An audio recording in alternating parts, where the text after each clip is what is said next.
Bismillahirrahmanirrahim. Assalamualaikum warahmatullahi wabarakatuh.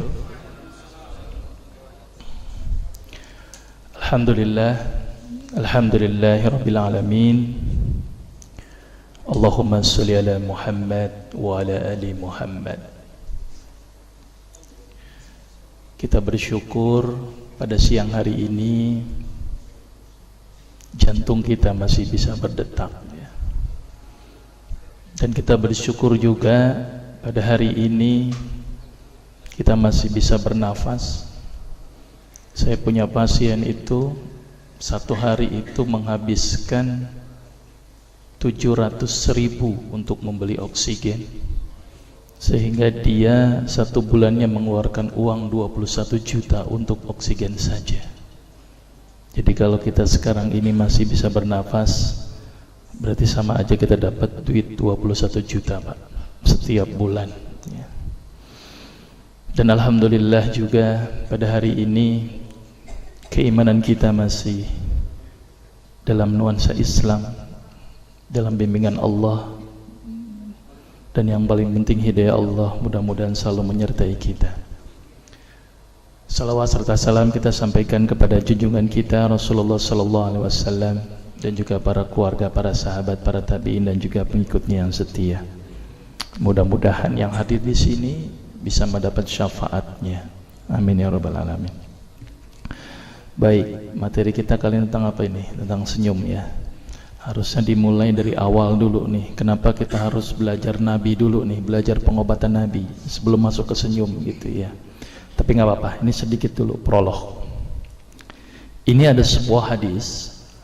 Hadis ini cukup panjang, saya tukil sedikit gitu ya. Jadi pada waktu itu Ali bin Abi Thalib sedang sakit mata. Ketika Rasul bertanya kepada para sahabat, kemana Ali bin Abi Thalib? Maka sahabat menjawab, Ali sedang sakit mata ya Rasulullah. Kemudian Rasul bilang kepada para sahabat, tolong panggil Ali, suruh ke sini. Kemudian Ali dipanggil dan matanya pada saat itu langsung diludahi oleh Rasulullah, dan sembuhlah sakit matanya Ali. Kemungkinan besar pada waktu itu Ali bin Abi Thalib sakit matanya mungkin konjungtivitis akut atau mata merah. Artinya Rasul ketika ada sahabat yang sakit, terlepas ludahnya Rasul ini berkah atau tidak, tapi Rasul mencontohkan kepada kita, kalau sakit mata, Rasul meludahi matanya.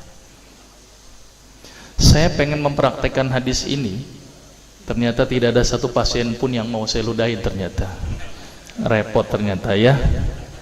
Tapi artinya ini kan contoh ya, bahwa Rasul itu ketika sakit mata diludahi. Dan setelah saya kaji, ternyata air ludah itu luar biasa Pak. Air ludah itu mengandung enzim lisosim, ya, yang fungsinya adalah untuk menghancurkan dinding kuman bakteri. Akhirnya pada waktu itu istri saya sedang sakit mata, saya trial Pak, lagi merem dia, saya ludahin aja itu, ternyata luar biasa itu air mata, air liur itu. Maka itu saya bikin protap, nanti kalau sakit mata gunakan air liur. Maka itu kenapa orang zaman dulu itu kalau bisulan diapain Pak? Ambil iler, tempel itu. Jadi ternyata air liur itu luar biasa. Sepakat mau nyoba nanti? Gitu ya. Asal jangan habis makan cabai sama jengkol aja ya, karena Pak coba lo biasanya. Ini gambaran sedikit bahwa ternyata ada contoh-contoh yang dilakukan Rasulullah yang mungkin terlewatkan oleh kita, Nah, sebelum saya masuk terapi senyum, sedikit dulu. Ini saya akan mengulas bagaimana sih konsep kedokteran saat ini gitu ya. Ada sebuah fenomena kesehatan yang saat ini menurut saya ada yang janggal gitu ya. Ada yang janggal menurut saya.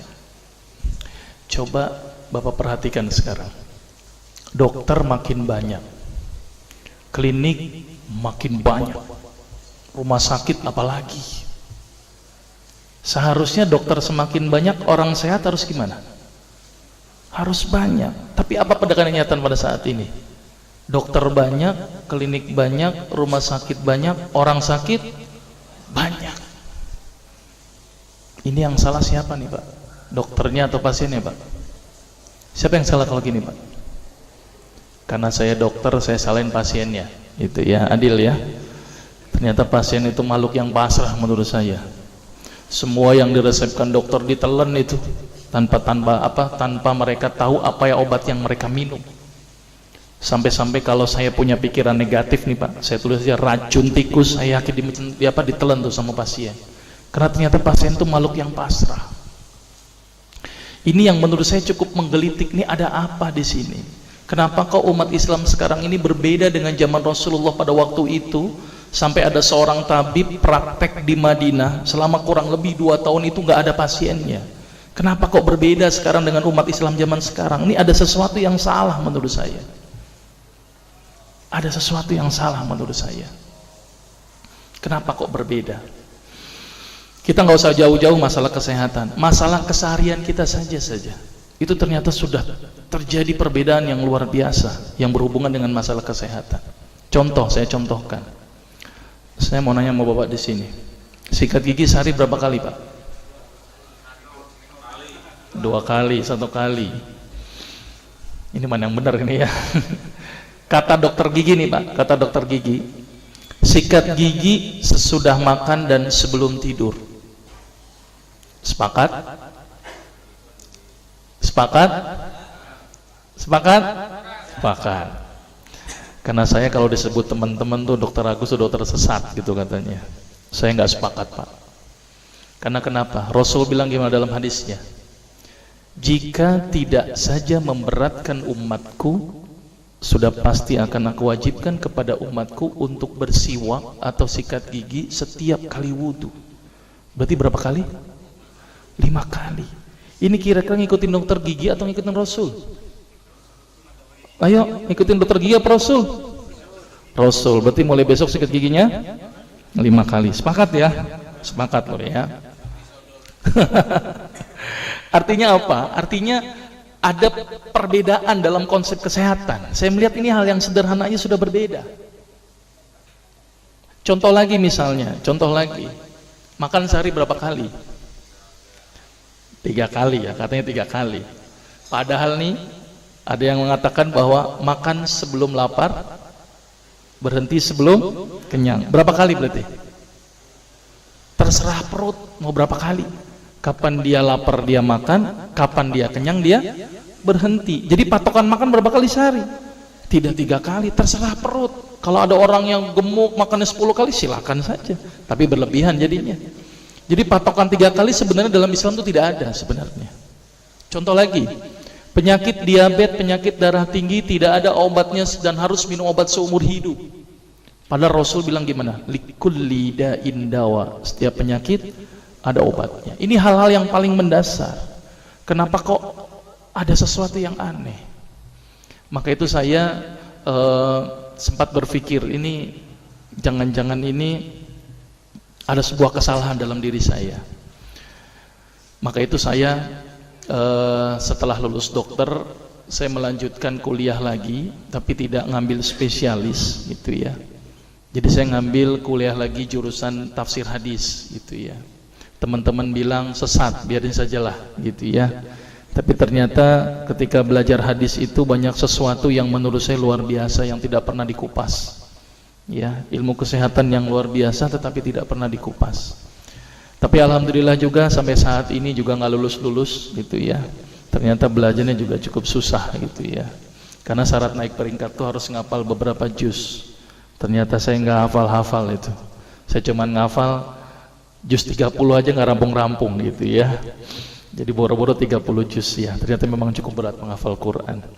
Nah di situ saya bertemu dengan seorang ustadz. Kemudian ustadz itu bilang begini, ini latar belakang saya kenapa saya belajar pengobatan Nabi. Ustadz itu bertanya kepada saya begini, dok, antum yakin gak sih dok kalau antum masuk surga? Kira-kira kalau ditanya seperti itu bapak jawabnya gimana pak? Yakin gak sih pak masuk surga? Insya Allah pasti ya. Saya jawabnya pada waktu itu apa? Yakin ustadz, saya masuk surga karena Allah menurut prasangka hambanya. Tapi ustadz itu bilangnya lain, kayaknya antum masuk neraka deh. Waduh, Masya Allah, kok bisa bilang begini Ustadz? Dari mana antum berpatokan anak masuk neraka? Tapi Ustadz itu cukup cerdas, dia memberikan data-datanya ke saya. Maka saya bersyukur kepada Ustadz tersebut ya. Dia ambil pada waktu itu, mohon maaf ya, saya menyebut merek, mohon maaf. Diambil obat, ya dok, saya nyebut merek, mohon maaf ya, Lovenox. Obat apa itu? Obat yang dipakai untuk mengencerkan darah. Biasanya diberikan pada penderita penyakit jantung, stroke, dan gangguan bekuan darah. Lovenox. Di situ tertuliskan kata apa? Porsin origin. Ada yang tahu porsin? Ada yang tahu? Nggak ada yang tahu. Berarti kalau dokter ngeresepin obat apa aja ditelan semuanya nih. Masya Allah. Porsin itu isinya Pak, babi Pak. Malah di boxnya tertulis kata-kata bener-bener bersumber dari babi. Saya bilang, waduh, berarti dok kalau antum ngeresepin porsin satu pasien, antum telan itu obatnya, kira-kira ibadah orang tersebut diterima nggak sama Allah? Diterima atau tidak tuh? Tidak akan diterima dok. Siapa yang dipersalahkan nanti? Antum yang menuliskan resep. Satu. Diambil lagi obat yang kedua. Saya cerita latar belakang dulu ya sebelum saya terapi senyum. Diambil obat yang kedua. Pada waktu itu diambil apa? Actrapid. Apa itu? Insulin. Tulisannya apa? Human insulin. Jadi diambil dari manusia yang telah meninggal, diambil pankreasnya, insulinnya, yang menderita penyakit kanker pankreas, dibuatlah obat. Berarti dokter sudah menyuntikkan manusia ke dalam manusia. Diambil lagi obat yang ketiga. Luar biasa ini dokter. Apa Ustadz ini? Diambil obat namanya analsik. Apa itu analsik? Obat untuk pusing. Ini di kalangan dokter sering resepin ini. Isinya apa? Antalgin dan diazepam. Diazepam, makanya kalau orang minum obat ini pasti ketagihan, saya yakin. Kalau minum obat warung nggak ngefek ini. Karena kenapa? Karena mengandung diazepam. Diazepam itu apa? Narkoba Pak. Bikin kita teler. Maka itu cara nyari uang paling gampang, kasih aja resepin analsik, pasti balik lagi dia. Karena kenapa? Narkobanya bikin kecanduan. Dia mengandung diazepam. Diazepam fatwa ulama bagaimana? Haram. Diambil lagi obat batuk, kodein. Maka itu kita minum obat batuk langsung hilang batuknya karena kodein. Kodein ini ternyata derivat dari narkoba. Berarti dokter sudah ngeresepin narkoba. Diambil semua obat sirup di depan saya, lihat dok, lihat semuanya. Ada nggak yang tidak mengandung alkohol? Semuanya mengandung alkohol.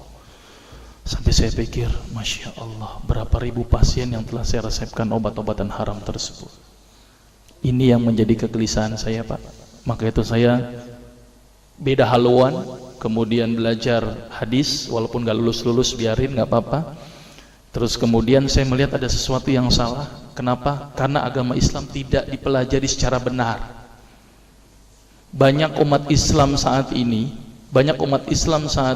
belajar akidah, belajar akhlak, belajar fikih. Tapi lihat, pernahkah umat Islam di sini belajar masalah kesehatan Islam? Sedikit sekali.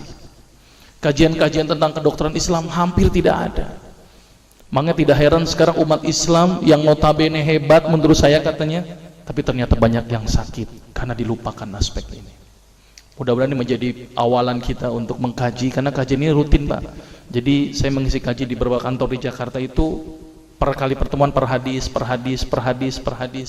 Dan itu berhubungan dengan masalah kesehatan semuanya.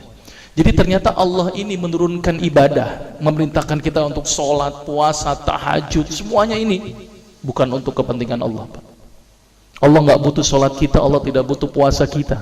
Ternyata Allah menurunkan ibadah adalah bentuk rasa sayang Allah kepada barang ciptaannya, yaitu manusia. Seperti halnya orang menciptakan motor, mobil, maka di maintenance itu dengan adanya servis. Maka Allah juga memaintenance barang ciptaannya, yaitu manusia, dengan servis. Servis yang dilakukan adalah dengan ibadah. Jadi kalau seandainya kita tidak melakukan ibadah, sama aja tidak mau servis diri kita sendiri. Saya akan terangkan ternyata semua amalan yang dicontohkan Rasul itu bermanfaat dari sisi kesehatan. Saya akan mulai nanti dengan terapi senyum ya. Ini lewat saja. Ini saya mohon maaf nyebutin obat-obatannya, mohon maaf ya. Ini juga mengandung plasenta. Plasenta itu ari-ari ya. Jadi di luar negeri itu ari-ari dipakai obat Pak. Kalau di Indonesia diapain Pak? Dikubur, kadang-kadang pakai apa? Kaca, pulpen, buku, kadang-kadang pakai kurungan ayam. Kreatif, tapi kreatif nggak benar. Gitu ya. Di sana ini obat Lovenox namanya ya, jadi bersumber babi.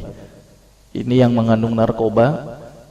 Wah, dulu tuh saya kalau jadi dokter gila-gilaan pengasih narkoba Pak. Setiap ibu hamil, setiap ibu datang dengan bawa anak kecil, itu anak kecil pasti saya kasih narkoba Pak. Kenapa? Karena ibu-ibu paling seneng kalau anaknya datang terus kemudian tidur pules. Wah, seneng banget tuh ibu-ibu. Apalagi obatnya yang tokcer, paling seneng itu orang. Maka itu saya kalau ngasih obat antibiotik dulu nggak namanya amoxicillin, ampicillin nggak level buat saya. Apa yang saya kali cefalosporin, obat turun demam aja nggak ngefek, saya cuma 500 mg Pak, 650. Dan selalu anak kecil datang kan alasannya takut kejang, selalu saya tambahkan apa ini Pak, luminal. Saya dulu bandar narkoba Pak, tapi legal, resep. Makanya itu saya banyak dosa ini, mudah-mudahan ini bisa menembus dosa saya nanti di akhirat. Ya, ini insulin ya, ini kosmetik yang tanda tanya kehalalannya ya. Ini saya gambarkan dulu tentang babi, bahwa bulunya dipakai untuk sikat gigi, kulitnya dipakai untuk sepatu, tas, ya.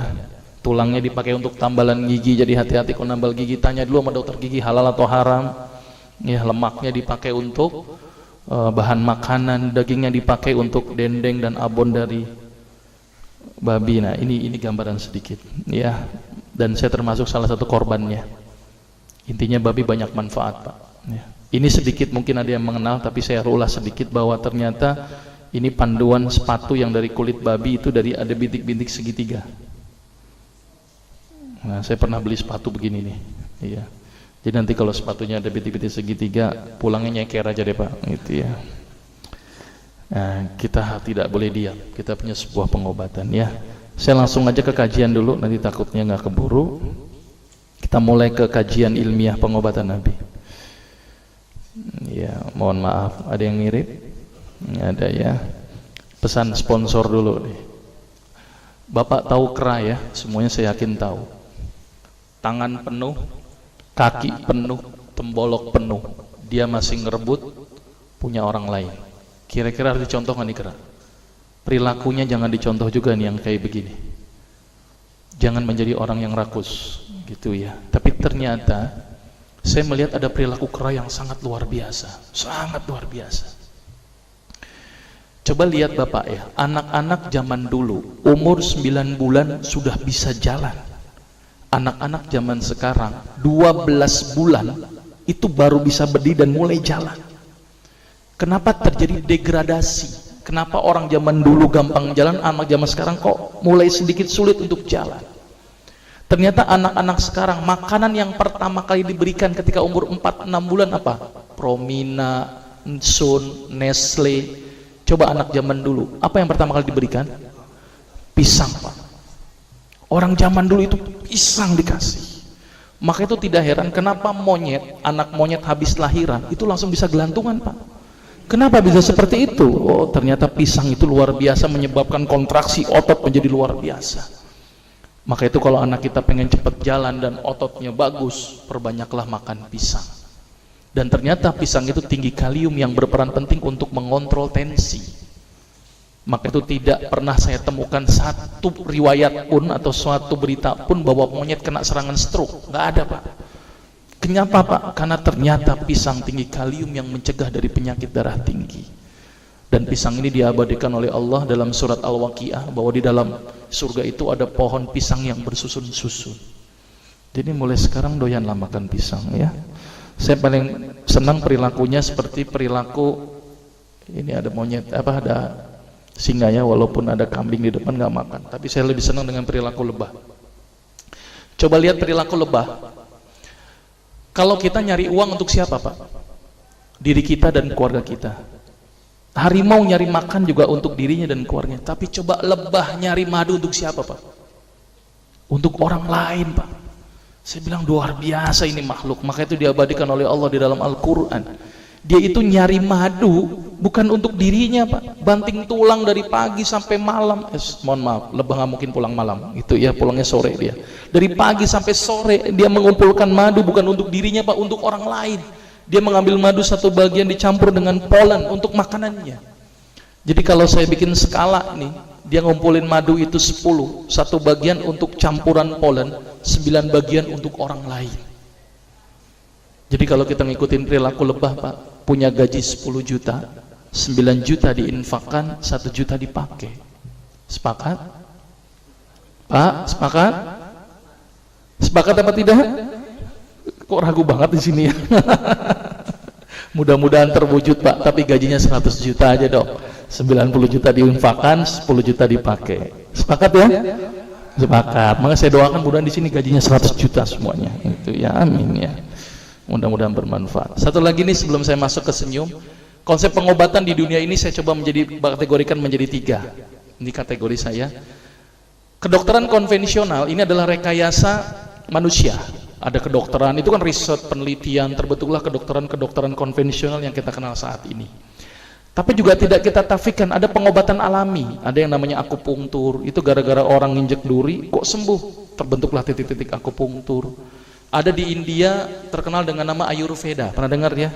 Itu gara-gara orang melihat perilaku Tuhan mereka menganggap bahwa sapi dan kerbau kan Tuhannya.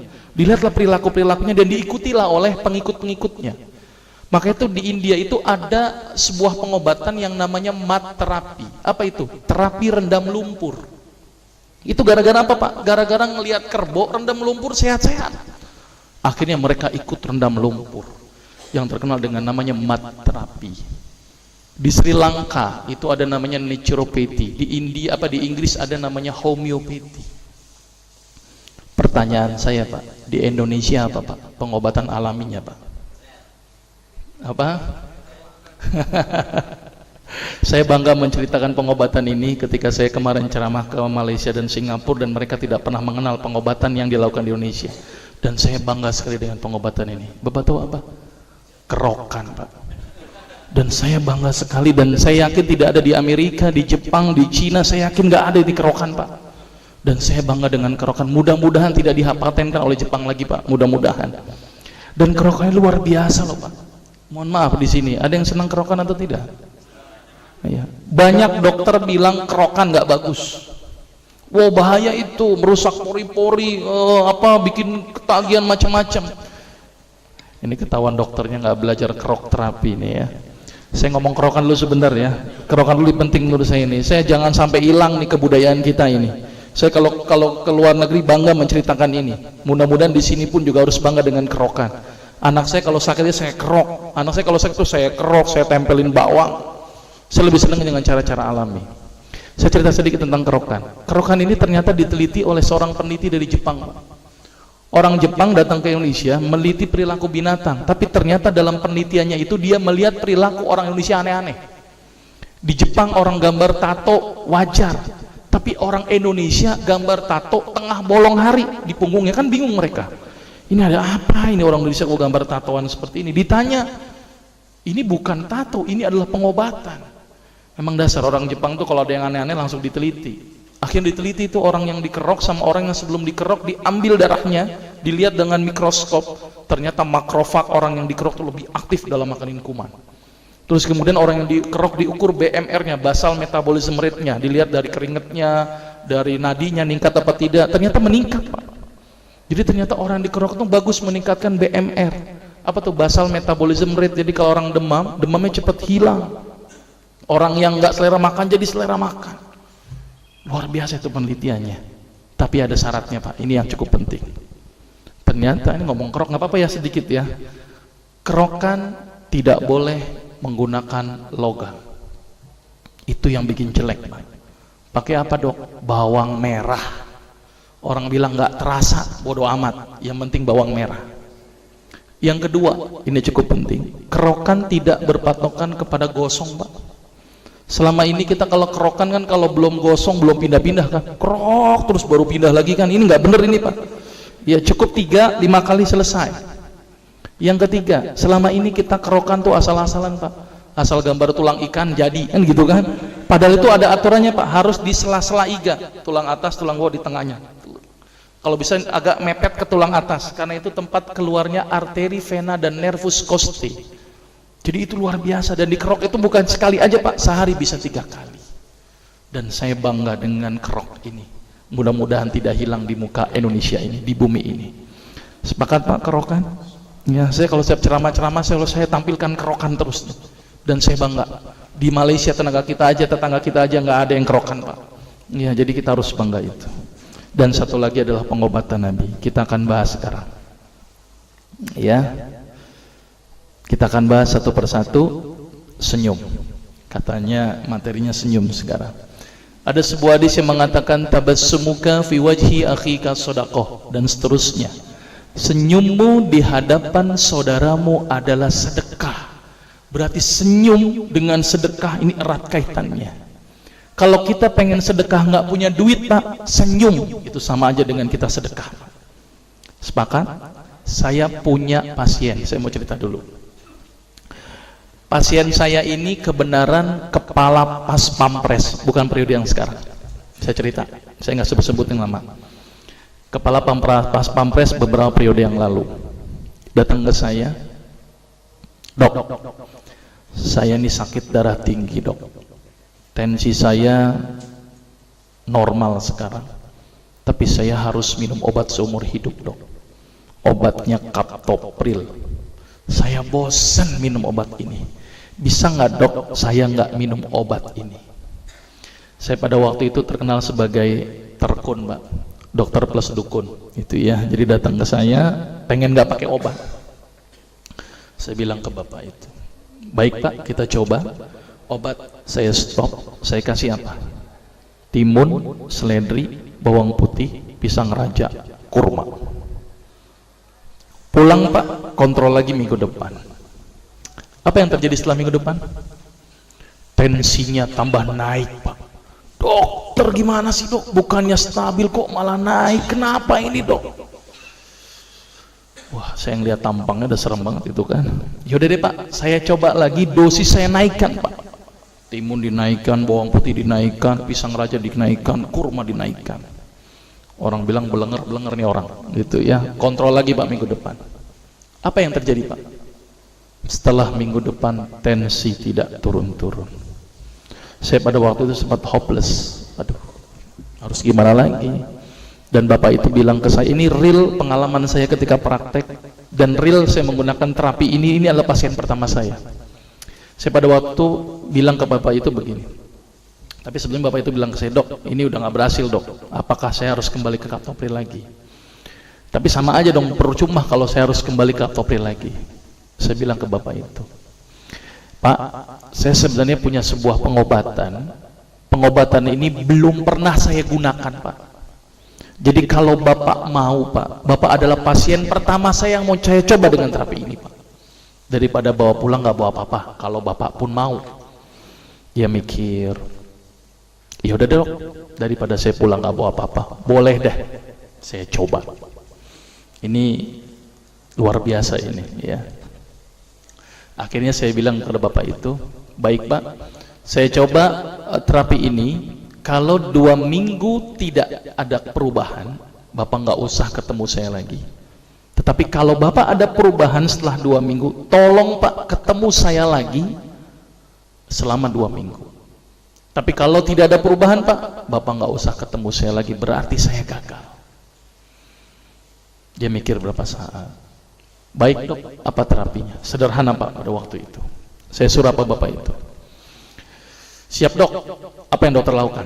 Saya bilang ke bapak itu, Pak, tolong bapak senyum sehari 20 kali Pak.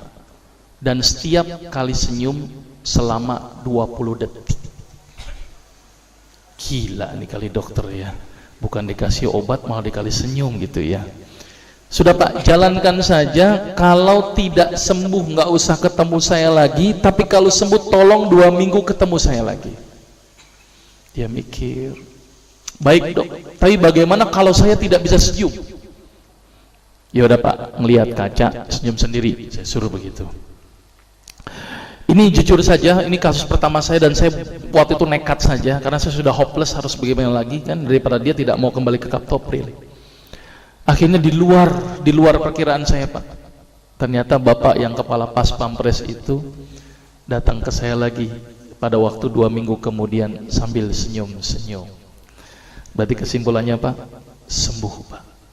Kenapa kok bisa sembuh? Ini yang pertanyaan cukup mendasar. Kenapa kok senyum bisa sembuh? Sampai-sampai itu ajudannya bingung sama saya. Dokter, itu Bapak diapain, Dok? Biasanya kalau upacara marah-marah, sekarang senyum-senyum. Baca koran, senyum-senyum. Bengong sedikit, senyum-senyum. Saya bilang memang target terapinya begitu, harus 20 kali sehari. Ternyata penelitian menunjukkan orang yang senyum sebanyak 20 kali sehari dengan durasi 20 detik setiap senyumnya, maka otak akan mengeluarkan sejenis zat yang namanya beta endorfin. Apa itu beta endorfin? Beta endogenous morfin atau morfin yang dihasilkan alami oleh tubuh. Maka itu kalau orang yang biasa makan morfin, biasanya tubuhnya tidak bisa memproduksi morfin lagi. Jadi kalau orang yang banyak senyum, Pak, ternyata morfinnya semakin banyak. Dan ternyata fungsi beta endorfin itu adalah melebarkan pembuluh darah. Maka itu orang yang rajin senyum, itu adalah pembuluh darahnya lebar dan tercegah dari penyakit hipertensi. Tapi penelitian menunjukkan harus berapa kali tadi? 20 kali sehari. 19 kali aja nggak ngefek, Pak. Gitu ya. Dan tidak boleh dirapel. 20 kali 20 detik berarti berapa? 400 detik sekaligus saja, nggak ngefek, Pak. Yang ada kering itu gigi, gitu ya. Jadi senyum yang berefek itu harus intermiten. Sekarang senyum, nanti senyum, nanti senyum. Ada lagi tuh pasien yang nyeletuk, Dok, tetangga saya tuh sering senyum stroke juga. Saya bilang, Pak, kalau ada orang yang rajin senyum tapi juga kena darah tinggi juga, berarti senyumnya nggak ikhlas. Ngelihat orang melarat, senyum-senyum. Orang susah, senyum-senyum. Nah, ini senyum yang nggak bermanfaat, Pak. Jadi senyum yang berefek itu adalah senyum yang dihasilkan dari hati yang datangnya ikhlas karena Allah, Pak. Bukan karena siapapun. Ya. Jadi mulai sekarang harus berapa kali tadi? 20 kali penelitiannya, karena senyum 20 kali akan mengeluarkan sejenis zat di dalam tubuh yang fungsinya melebarkan pembuluh darah. Maka itu orang-orang yang sakit darah tinggi protap pertama saya apa? Senyum. Orang yang sakit jantung, senyum. Orang yang sakit stroke, senyum dulu. Kalau dia nggak bisa senyum, Pak, berarti gagal pengobatannya. Itu pertama, tapi harus 20 kali. Itu contoh pasien pertama. Contoh pasien kedua, saya punya pasien kebenaran nenek-nenek. Tapi bukan ini nenek-neneknya ya, ini cuman gambaran. Ini ternyata nenek-nenek tuh kayak begini, gitu ya. Nenek-nenek setiap hari makan dul kolak, stres dia. Datang ke saya, Dok, gimana nih supaya nggak berhenti dari dul kolak? Pada waktu itu cuma saya suruh, Pak, Nek, tolong stop dul kolak. Tolong, Nek, senyum di pagi hari ketika nenek melek, langsunglah senyum, saya suruh. Cuman ini aja, Dok. Iya, melek, ketika melek pertama kali senyum langsung. Nenek itu mikir, udah jalin aja, Nek, pokoknya minggu depan kontrol, mas saya stop dulu kolaknya. Apa yang terjadi setelah 1 minggu? Dan itu sudah saya buktikan. Ternyata nenek itu balik ke saya lagi. Iya ya, Dok, ya, kok saya senyum di pagi hari, kok ternyata buang air besar saya langsung lancar. Kenapa ya, Dok? Ya. Ternyata, Pak, penelitian menunjukkan ibu-ibu atau wanita di pagi hari rata-rata ini sulit sekali tersenyum. Betul nggak sih, Bu? Bu, betul nggak nih ibu-ibu nih? Betul nggak sih, Pak, ya? Ternyata ibu-ibu di pagi hari itu susah sekali tersenyum. Wallah alam, karena kenapa? Stres duluan kali ya. Ternyata ketika orang bangun tidur, gerak usus itu sangat melambat. Maka itu dirangsang itu usus dengan cara apa? Dengan meningkatkan tekanan di dalam perut. Dengan apa? Ambil efek, kayak efek apa? Efek apa sih? Efek ngeden. Efek kayak orang sedikit ngeden.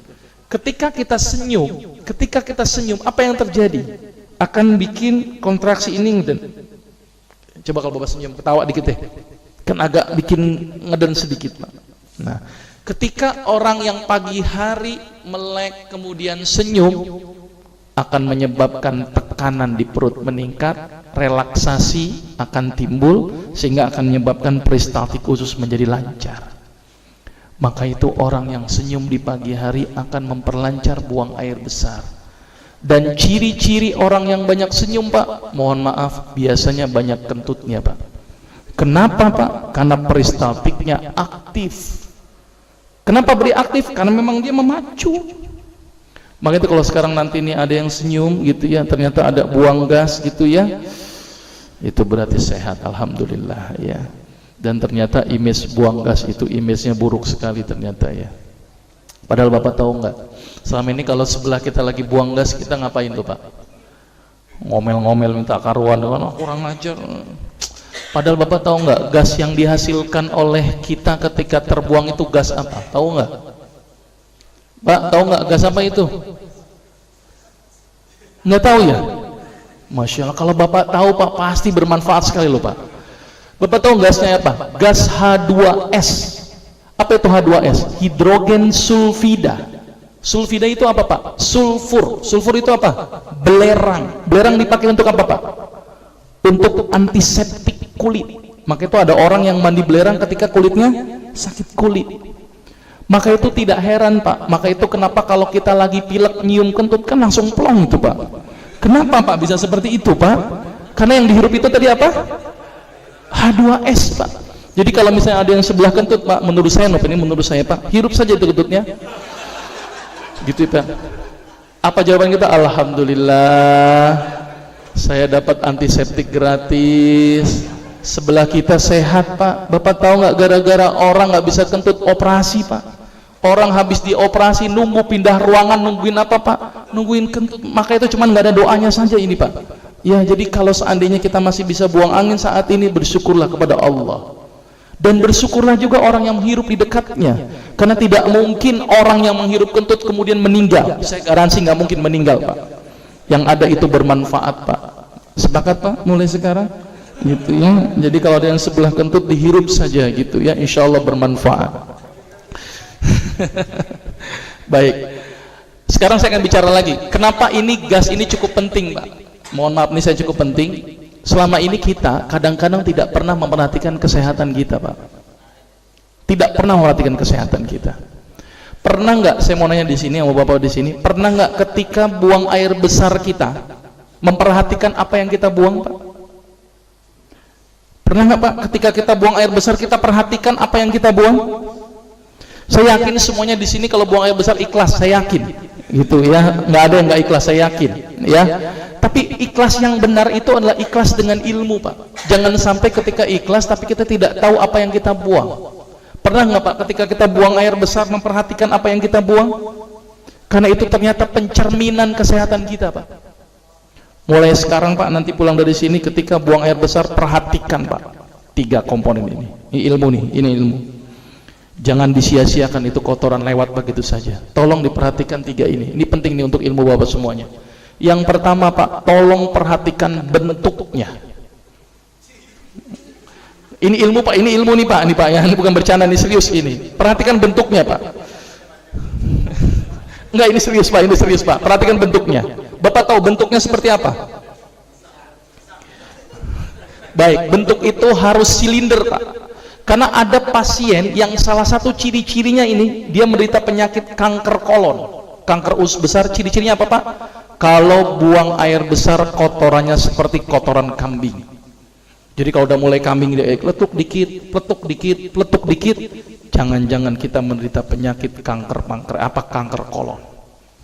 Ayo Pak, hati-hati loh Pak, ini penting nih, penting sekali ya. Bentuknya harus apa tadi? Silinder. Kalau ada bentuknya mencret, berarti terjadi intoleransi, berarti nggak ada benar nih pencernaannya, nggak bagus ini. Maka itu buang air besar yang bagus itu harus bentuknya silinder, utuh, trut, bagus gitu ya Pak ya. Kalau bentuk segitiga aja masalah itu loh Pak, gitu ya Pak ya. Ini bener ini Pak, ini nggak main-main saya Pak. Saya ada pasien, dia menderita fistula, dia dioperasi itu anusnya, akhirnya menciut di bagian ujungnya, sehingga ketika keluar bentuknya segitiga Pak, gitu ya. Jadi bersyukurlah kalau masih bentuk silinder. Satu, jadi bentuk. Yang kedua, warna. Perhatikan baik-baik ini Pak, karena pencerminan tubuh kita itu dari kotoran kita. Kalau yang keluar itu warnanya hitam, berarti ada perdarahan di bagian usus bagian atas. Jadi hati-hati itu ya, jangan-jangan lambung kita ada yang luka. Kalau berwarna merah, berarti jangan-jangan ada perdarahan di bagian usus bagian bawah. jangan-jangan ambeien, jangan-jangan polip. Kalau berwarna putih, jangan-jangan hati kita masalah. Orang-orang yang menderita penyakit hepatitis, Pak, kotorannya berwarna putih. Kalau berwarna hijau, hati-hati empedu kita, jangan-jangan masalah. Kalau berwarna ungu, nggak ada, Pak. Nanti ada semua warna nanti ya. Pokoknya warna ini penting ya. Pokoknya warna ini penting. Karena kalau kita nggak bisa mengidentifikasikan, masalah nih buat kita. Termasuk tadi, Pak, bau itu juga penting. Maka itu bau yang khas ketika kotoran kita keluar itu adalah baunya harus H2S. Seperti apa H2S? Itu seperti kalau kita datang ke Tangkuban Perahu. Itu baunya harus seperti itu. Kalau di luar bau itu berarti masalah. Karena ada pasien saya yang datang keluhannya sederhana, "Dok, kok kentut saya harum?" Oh, ini jadi masalah ini berarti ini. Ya. Ternyata dia setelah saya cek, ternyata enzim di pankreasnya bermasalah. Jadi kebanyakan enzim proteasenya, sehingga dia menderita penyakit pankreatitis kronis. Jadi enzimnya terlalu banyak. Apa yang terjadi? Tadi kotorannya berbau harum. Jadi jangan bangga dengan buang kentut kita yang baunya harum. Itu penyakit, Pak. Ya. Tapi juga kalau kebangetan juga masalah juga, baunya busuk. Itu lebih masalah lagi itu. Berarti kalau kita nggak buang air besar lebih dari 3 hari, itu baunya seperti itu. Ya, ini pelajaran buat kita bahwa ternyata apa-apa yang kita perhatikan dalam tubuh kita itu ternyata itu bisa mencerminkan kita ini sehat atau tidak. Maka itu saya bikin beberapa buku. Salah satu buku yang ketiga saya tulis itu adalah mengenal kebesaran Allah lewat anatomi dan fisiologi. Jadi Allah itu maha besar, Pak. Bapak kalau tahu nih organ pencernaan kita luasnya berapa tahu, Pak? Ternyata setiap usus kita tuh ada yang namanya usus panjangnya 1 fili, Pak. Ada fili itu kurang lebih 5 juta, 1 filinya panjangnya 1 mili. Berarti kalau 1 mili itu dibentangkan, Pak, dikali dengan 5 juta fili, maka panjang usus kita itu kurang lebih sekitar 10 km, Pak. Berarti kan panjang sekali usus kita, Pak. Cuman nggak dibentangin aja itu filinya, Pak. Dia terbentuk dalam bentuk jonjot-jonjot yang luar biasa Allah ciptakan itu. Jadi Allah itu maha besar, Pak. Belum lagi kalau Bapak ukur panjang pembuluh darah kita ini, Pak, dengan pembuluh darah yang kecil-kecil di sini, Pak, itu kalau disusun, Pak, itu kurang lebih 2,5 kali muterin bumi, Pak, baru sampai ukurannya. Berarti pembuluh darah kita tuh panjang sekali, Pak. Maka itu bersyukurlah kepada Allah, dan Allah maha besar. Maka itu perhatikan tubuh kita, kesehatan kita, dan ternyata dengan mengikuti cara-cara sunnah Rasulullah itu bisa menjadi obat. Ini baru senyum, Pak.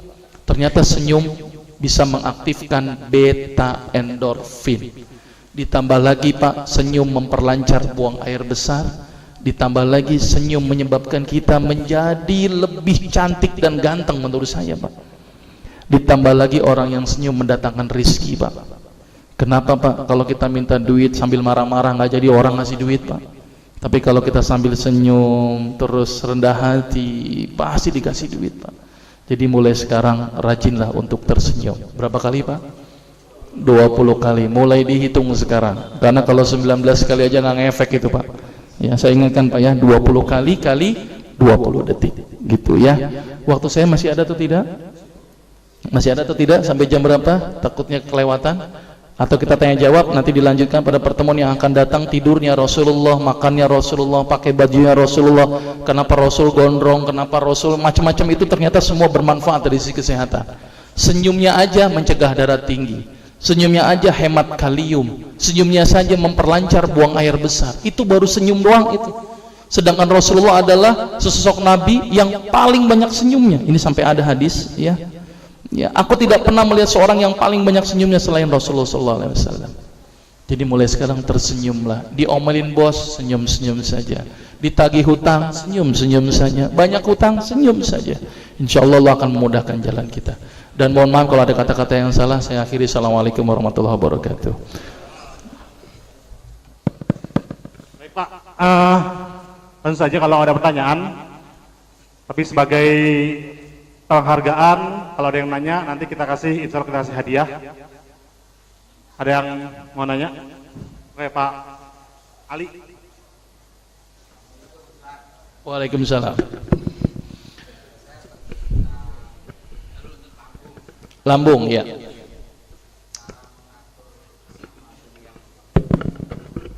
cara mengatur asam lambung yang tepat gimana Ustaz?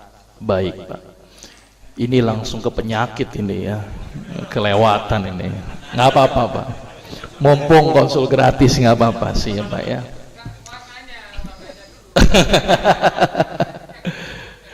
Baik, jadi gini Pak, lambung ini permasalahan yang paling banyak pada masyarakat. Dokter akan memberikan obat untuk lambung nih Pak, biasanya nih Pak ya, antasid, obat mah, promah lah, sejenis mah, promah lah, milanta lah, terus kemudian inilah uniknya dokter ya. Dokter itu kalau nulisin resep itu kalau perlu pasien nggak tahu. Pernah nggak dokter ngeresepin Bodrek, Paramek, Panadol? Ada nggak? Nggak ada. Apa resepnya dokter Pak? Termagon, Sanmol, ya kan? Pernah nggak ada dokter yang ngeresepin promah, milanta? Nggak ada Pak. Miloxan. Dokter tuh makhluk yang luar biasa unik Pak. Kalau masyarakat udah tahu nggak mau resepin Pak. Maka itu kenapa herbal ini tidak bisa hidup Pak. Masa dokter ngeresepnya jahe, kencur, kunyit, berubah nih gelarnya jadi dukun menurut saya kan, karena nggak elit. Nah termasuk ini dokter kalau obat sakit mah itu yang diresepin biasanya ini Pak ya, golongan antasid, famotidin, ranitidin, simetidin, omeprazol, sukralfat, bismut. Ini paling sering nih obatnya. Bapak tahu nggak efek obat itu Pak? Ada sejenis obat yang golongan beta 2 blocker yang namanya dindin tadi Pak, famotidin, ranitidin, simetidin Pak. Salah satu efek sampingnya apa Pak? Hirsutisme dan ginekomasti.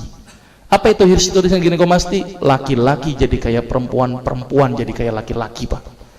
Maka itu sekarang banyak yang bencong, jangan-jangan gara-gara obat mah itu ya. Nah cara untuk membedakan orang ini bencong apa enggak gimana Pak? Gimana cara bedanya Pak? Satu Pak, tidak ada satupun orang bencong jenggotan Pak, gitu ya, nggak ada Pak. Jadi bagi yang ragu ini bencong apa enggak, jenggot mulai sekarang gitu ya. Nanti kita bikin kajian jenggot nanti, gitu ya. Ini belum masuk ya. Nah salah satu efeknya tadi yang ditakutkan itu Pak. Kenapa enggak dengan cara alami saja Pak? Apa cara alaminya? Parutin, temulawak dan kunyit. Kenapa temulawak dan kunyit ini sudah ada penelitiannya Pak, diuji secara klinis di sebuah rumah sakit pemerintah Pak, bahwa temulawak dan kunyit itu lebih bagus untuk ngilangin orang sakit mah daripada menggunakan antasid, beta 2 blocker. Tapi kenapa ini nggak ngetren? Karena kalau dokter ngeresepin temulawak, kunyit, yang laku tukang sayur. Ini yang jadi masalah, nggak ngetren di kalangan dokter gitu loh. Nanti pasiennya nggak berobat lagi. Kalau tahu temulawak sama kunyit, akhirnya nggak datang berobat, dokternya nggak laku. Maka itu sekarang ini banyak pasien ini, jangan-jangan doa dokter terkabulkan. Jangan-jangan menurut saya. Karena jujur aja dulu waktu saya jadi dokter ini pasti dalam hati saya. Apa yang ada dalam harapan hati saya? Mudah-mudahan banyak pasien. Benar nggak begitu kan? Itu dari hati kecilnya. Karena saya pernah ketemu dengan teman dokter. Teman-teman sejawat sepakat, kita sepakat nih untuk kemanusiaan menyehatkan orang, sepakat semua menyehatkan orang. Ayo mulai sekarang kita berdoa, ya Allah mudah-mudahan mulai hari ini ketika saya praktek nggak ada pasiennya, nggak ada yang amin Pak. Nggak, jadi bingung kan? Kenapa ini? Karena memang dilema ini. Karena dokter dijadikan profesi untuk pendapatan mereka. Maka itu saya kalau ditanya dokter profesinya apa, saya lebih senang kalau disebut pedagang tempe Pak. Saya punya usaha namanya jualan tempe, tapi tempe herbal. Saya juga jualan sayur Pak. Saya senang dengan dagang. Jualan sayur, jual tempe. Resepnya pun apa Pak? Temulawak, kunyit, jahe, kencur. Sampai saya bikin buku menjadi dokter di rumah sendiri Pak. Dan saya juga bikin buku satu lagi, sehat dengan bumbu dapur. Jadi untuk sehat itu cukup kembali ke bumbu dapur. Kenapa ini saya lakukan? Karena saya tidak ingin bahwa profesi saya dijadikan penghasilan saya. Penghasilan saya apa? Jualan tempe Pak. Akhirnya mahasiswa saya, kan saya udah ngajar juga, saya libatkan mereka wirausaha jualan tempe Pak. Ternyata jualan tempe untungnya gede Pak. Jadi saya punya kelompok mahasiswa jualan tempe, penghasilan sebulannya 18 juta Pak. Karena tempe herbal, jual nama dokternya. Ini saya lebih senang disebut dengan penjual tempe. Maka itu Pak, obat untuk penyakit mah Pak, parutin temulawak dan kunyit pagi dan sore selama 3 bulan berturut-turut. Kunyit temulawaknya diparut, diperes, direbus dengan api yang kecil. Ketika mendidih langsung diangkat. Setelah hangat tambahkan madu, diminumkan pagi dan sore. Itu yang pertama. Yang kedua, hindari asam, pedas, susu, santan, stres. Bapak harus hindari itu Pak. Kalau Bapak tidak bisa hindari itu percuma Pak, useless Pak. Gitu ya Pak ya. Karena orang yang sakit mah ini hubungannya kadang-kadang dengan tingkat stres yang tinggi sehingga asam lambung akan keluar dalam jumlah yang banyak. Gitu ya Pak ya. Bapak kerja di bagian apa Pak? Oh begitu ya. Mudah-mudahan Pak ganti posisi, mungkin nggak sakit mah Pak. Jadi direktur Pak, misalnya begitu ya. Karena kalau penyakit direktur itu paling kolesterol, asam urat, gula gitu ya. Penyakit mah itu yang biasanya orang yang telat-telat makan, makannya susah kayak begitu ya Pak. Apalagi itu saya praktek di kota besar sama di perkampungan tuh beda. Di kampung tuh paling banyak apa Pak? Korengan gitu ya Pak ya, bisulan, cacingan gitu ya. Memang tingkat ekonomi mempengaruhi Pak. Kalau Bapak jadi direktur mungkin sakitnya udah beda Pak, gitu ya Pak ya. Baik, tapi coba dengan parutan temulawak dan kunyit Pak, gitu ya. Itu cukup membantu. Tapi asam, pedas, susu, santan, stres, sama hindari makanan yang bergas, ubi, kol, makanan bersoda itu mulai dihindarkan ya Pak ya. Duren, tape itu mulai dihindarkan, gitu ya Pak ya. Baik, terus kemudian, waduh, ini luar biasa ini. Ini penyakit semua nih, apa katakan kita perlu kaji penyakit nih? Atau kita mengkaji penyakit aja nih lebih luas nih. Di sini kalau pasien divonis pankreasnya gagal, ini berarti pankreasnya tidak bisa memproduksi insulin mungkin ya. Nah pengalaman saya kalau orang yang sakit diabetes itu kan harus minum obat seumur hidup. Padahal untuk obat diabetes cukup sederhana. Saya ngobatin pasien diabetes sudah tergantung insulin, insulinnya bisa lepas dengan izin Allah, hanya dengan menggunakan apa Pak? Pare, kacang panjang, wortel, toge, daun salam dan kedelai. Hanya itu saja Pak. Ternyata bagus hasilnya. Dan salah satu pasien yang saya obati itu adalah salah satu direktur Astra, kepala Kopertis. Itu dengan menggunakan makanan Pak, tanpa menggunakan banyak obat. Karena obat sifatnya apa? Memaksa tubuh. Tapi kalau makanan membentuk tubuh. Saya akan terangkan apa bedanya makanan, bedanya herbal, bedanya kimia kapan-kapan. Karena memang saya juga ngajar S2 herbal juga, gitu ya. Jadi ini panjang nih Bu. Kapan-kapan nanti kita kaji penanganan diabetes secara Islami dan alami. Ya, ini satu lagi sakit tiroid. Nah, tiroidnya harus dilihat Bu, hipertiroid atau hipotiroid. Karena penanganannya ini juga beda Bu untuk hipotiroid dan hipertiroid. Jadi jangan dikatakan nih penyakit tiroid saja. Bisa juga disebabkan karena penyakit kanker tiroid bisa jadi, atau jangan-jangan bisa disebutkan juga penyakit yang berhubungan dengan struma itu juga tiroidnya membesar. Jadi tiroidnya apa dulu ini, hipotiroid, hipertiroid, struma atau kanker tiroid, ini harus diperjelas gitu ya dalam hal diagnostik. Kapan-kapan kita kaji penyakit gitu ya. Tapi sebenarnya kajian hadis ini cukup banyak nih. Ini baru senyum, belum tidurnya Rasul, belum makannya Rasul, belum minumnya Rasul, belum cara bajunya Rasul, bagaimana Rasul menyisir, bagaimana Rasul berjalan. Oh itu bermanfaat dari sisi kesehatan gitu ya. Jadi mudah-mudahan bisa dilanjutkan di lain waktu gitu ya. Mungkin saya akhiri saja. Ada lagi? Ya. Tentang senyum ada Pak? Oh senyum, baik silakan. Senyum tadi. Di situ muncul angka 20 ya. Iya. Kenapa kok 20? Penelitian itu Pak. 21. Iya. 33 misalnya. Baik.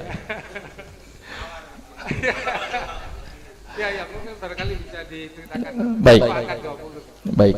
Terima kasih. Baik. Jadi begini Pak, kenapa harus minimal 20? Minimal Pak. Bapak 100 kali boleh Pak. 1000 kali juga kalau kuat, gitu ya Pak ya. Minimal 20 kali yang akan dirangsang memproduksi endorfin. Jadi penelitiannya itu orang yang dicoba senyum 5 kali saja diambil darahnya, orang yang senyum sekian kali aja diambil darahnya, orang yang nah ternyata sudah mulai terjadi peningkatan beta endorfin itu ketika senyum di atas 20 kali. Jadi atas 20 kali Pak, gitu Pak. Penelitiannya begitu. Ternyata kalau sedikit kok tidak berefek. Maka itu hadisnya menyatakan aku tidak pernah melihat seorang yang paling banyak senyumnya selain Rasulullah SAW. Jadi Rasul itu banyak senyum Pak. Berarti kan jumlahnya harus banyak Pak. Kalau misalnya kita hitung setiap 1 jam senyum, wah luar biasa itu. Kalau kita kan setiap sejam marah, stres, jarang sekali kita tersenyum Pak. Maka itu penelitian itu harus 20 kali ketika berefek. Dengan durasi 1 jam dia senyum, 1 jam dia senyum Pak. Jadi penelitian ini Pak, penelitian itu kan apa ya Pak ya, risetnya manusia. Karena ketika ditanya dalam hadis berapa banyak, tidak ada Pak hadisnya. Oh harus senyum 40 kali, nggak ada Pak. Pokoknya Rasul adalah sesosok sunnah yang beliau banyak senyumnya. Berapa kali? Nggak ada hadis yang mengatakan berapa kali. Tapi riset menunjukkan harus 20 kali ketika dia berefek. Sepakat Pak? Jadi setiap jam senyum terus Pak. Gitu ya Pak ya. Ada orang apa senyum terus Pak. Ini kalau senyum terus luar biasa. Harus 20. 33 boleh Pak. 21 boleh. Tapi jangan kurang dari 20. Gitu ya Pak ya. Pernah ada penelitian 19 kali aja nggak ngefek Pak. Ya itu penelitian. Ini penelitian manusia. Gitu ya Pak ya. Jadi mulai sekarang boleh berapa Pak? 20 kali. Dihitung mulai sekarang. Mudah-mudahan bermanfaat. Kami lanjutkan di lain waktu. Saya akhiri. Assalamualaikum warahmatullahi wabarakatuh.